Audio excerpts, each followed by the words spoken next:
Hi, on the Woodpecker today? No sawdust. I'm fixing the dishwasher.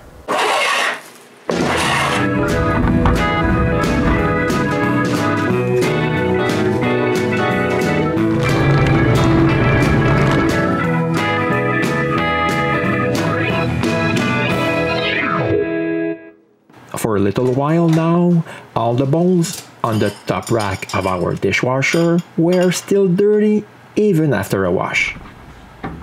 And they laughed at me, but I still set my GoPro inside the dishwasher to see what was the problem. Looking at the video, I saw that the top spinners are not turning at all. No wonder our dishes are still dirty. Looking around on the net, I found that one of the reasons might be a clogged inlet valve. I never would have thought of that myself.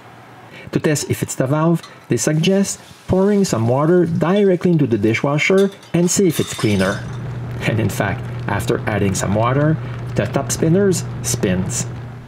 And looking at how much water is entering the dishwasher, I figure they must be right.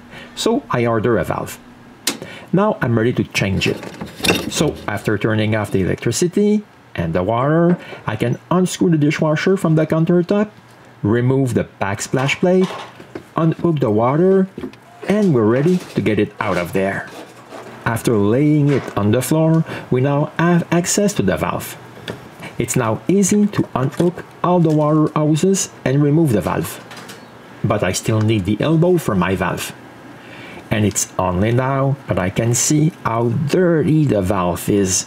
After screwing the elbow to the new valve, I can thread the new valve bracket with its own screw and put it in place.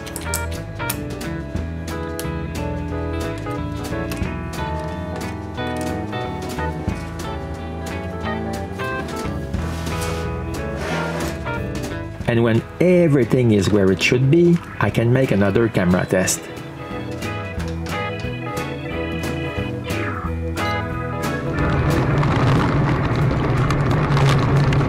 This works perfectly. And now when we get the dishes out of the dishwasher, they're all clean, which gives me more time in the shop instead of at the sink. Now you know how easy it is to repair your own dishwasher. And see you soon on the Woodpecker.